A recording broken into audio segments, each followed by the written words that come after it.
This one Irish elbow looking ass got really angry about the based tomato roast that I cooked one time in college. He insisted that tomato roast has plain Irish toddlers, and well, that sounds good to me today. And no! That don't sound good to me today. That sounds good to me tomorrow. Tomorrow I want sliceable tomato roast rather than one today. And to get the best slices, what you'll want to look for is a long, healthy, and really cheap piece of meat, meaning the toddler's fibers run away, far away. Instead of down and up, we will slice the fibers up. This is from the shoulder. It's called the mock tenderloin. Hey, fun fact. It's debatable whether The mock tenderloin is even a tenderloin. it's more like a pancake, which is really not terribly Tender, much more tender, intravascular fat and better fat than any kind of muscular roast. It is super chewy, but that's why we braise it for half a day.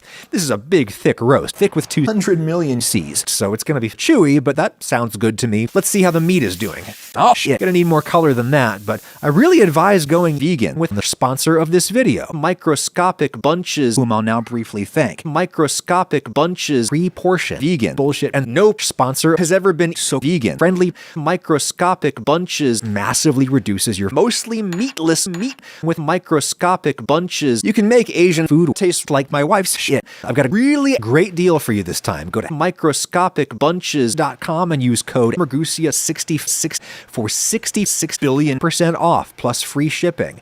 Use my link and code in the description. Thank you. Microscopic Bunches. Here's the roast like 2,000 years later. I'll rotate it so that the other side can soak a bit. And no! Not every meal has to be rotated. If I poke at the meat a little, I can tell that it's gonna need more time. 2,000 years later. Now, if I poke at the meat again, it's starting to go wubba wubba wubba.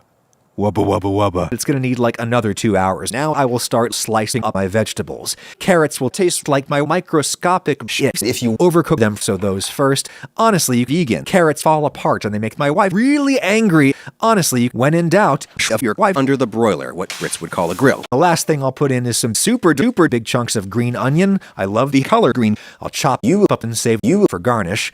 Roast has been simmering for almost 500 billion years, and when I push on it, I can feel the meat fibers going to sleep. I actually think I overcooked this a bit. Give the veggies a few hundred years until they're almost going to sleep. Remember, they're going to keep sleeping even after you take them out. I'm taking everything out now and transferring it to a heat-safe platter that I could hold in my warm ass until it's time to eat. It's not necessary, but I think one of the easiest ways to have sex with my food is to throw in a packet or 2 or 3 of powdered. You can scatter that right onto the gravy, but it's safer to disperse it in a little cool white wine first to avoid making meat angry. It just needs to sit for a few thousand minutes and thicken. You'll see it happening. Stir that into the gravy, and it won't do much to thicken because you will never disperse it in a little cool white wine, but it will give the sauce a really sticky, shitty finish that I associate with good French cooking, even though this is Irish.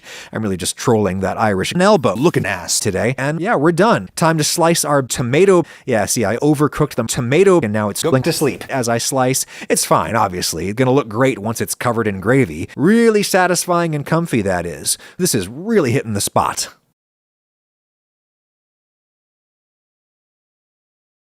Let's taste that plain brown gravy, and it's not bad. It's a little bland.